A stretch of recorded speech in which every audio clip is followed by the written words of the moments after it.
to revamp its cable television system. Families in the areas of West Virginia are trying to rebuild their lives, which were ravaged by the flood of 1985 last week. We have two reports on that, beginning with Angela Robinson, but unfortunately we have a little problem in terms of our technical capacity at this moment. We will have them now. Here is Angela. She is not picky, nor does she discriminate between boundaries, families, businesses, or homes. Mother Nature's roar, the flood of last week, took hold of parts of Maryland and West Virginia, leaving behind mighty oaks floating in the river and an area of destruction. Her brand is stamped on overturned trailer homes and water-filled neighborhood stores. How odd her pattern, as some spots are completely gone, washed out, yet leaving foundations and landscaping intact. No longer can traffic flow from Maryland to West Virginia. The Pawpaw Bridge is demolished. Where we are standing now was once upon a time a road. That's right. And what happened? The water took it.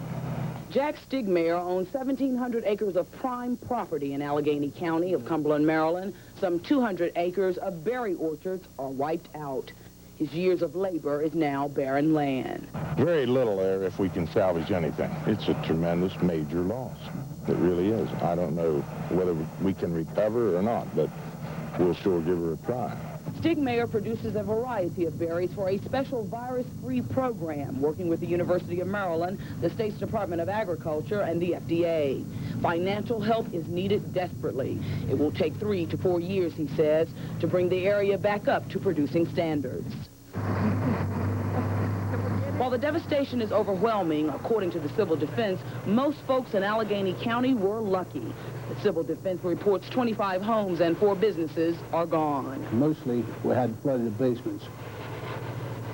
We did have 3 sanitary sewage treatment plants that were underwater, and they will be working on those to get them back into shape now. The hardest hit in Allegheny County, Oldtown School. Parents managed to get children out before the water rose above the doorway. This art room is an excellent example of what happened to the school. Records for grades K through 12, books, pianos, even prize trophies are saturated. The gymnasium floor now belongs to the junk pile.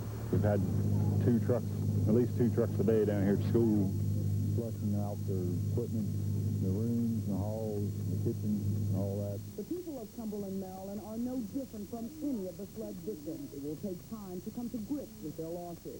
Their cry now is for relief, help to rebuild and restore what has been rudely taken away by the unpredicting hand of Mother Nature.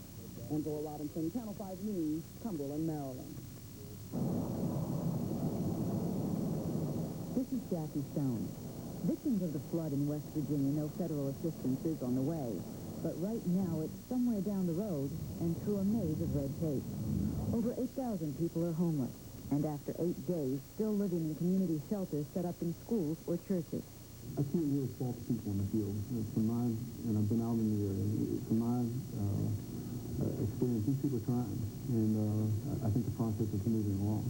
It's just, I think that when you get to the top, when you get to some of the people that are sitting back, you don't really realize some of the red tape. And I think that's the most frustrating part right now, and that's what we're trying to help cut some of that red tape. But the Federal Emergency Management Agency says that's not quite so easy. Tomorrow, FEMA will open disaster assistance centers in West Virginia to begin processing recovery claims and arranging temporary shelter. This is an extraordinarily difficult situation. It's extraordinarily difficult because of the very low levels of insurance. In many areas, it's extraordinarily difficult because employment has been wiped out and left people even worse off than is a normal disaster. It's extraordinarily difficult because of the nature of the terrain and being able to go back and put something back in there. And it's going to be one of the most difficult disaster situations that we have confronted in a long time. What has helped the people of West Virginia is a tremendous outpouring of donations of food and clothing from people in the Washington area. This afternoon, Congressman Stagger's office was a collection spot for the Hill.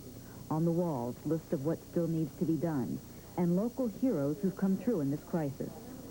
Gives us some faith in mankind again. It's not going to be easy. We're going to do the best we can. But I feel that there's a spirit within West Virginia. When I talk to these people, that we're going to rebuild, and we're going to find the way to do it. Congressman Congressman Staggers says it may take several years for some towns to rebuild, and he hopes people don't forget about the flood victims, especially with the holidays. For many in West Virginia, Thanksgiving dinners and Christmas presents will depend on the generosity of strangers. Jackie Stone, Channel 5 News, Washington.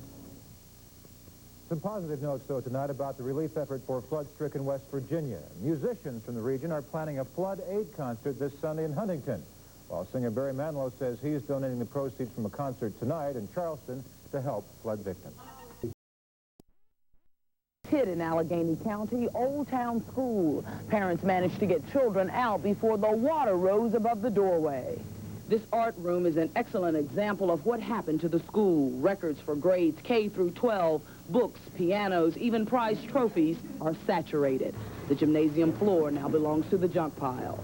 We've had at least two trucks a day down here at school, flushing out their equipment, the rooms, and the halls, and the kitchen, and all that. The people of Cumberland, Maryland are no different from any of the flood victims. It will take time to come to grips with their losses. Their cry now is for relief, help to rebuild and restore what has been rudely taken away by the unpredicting hand of Mother Nature. Angela Robinson, Channel 5 News, Cumberland, Maryland. This is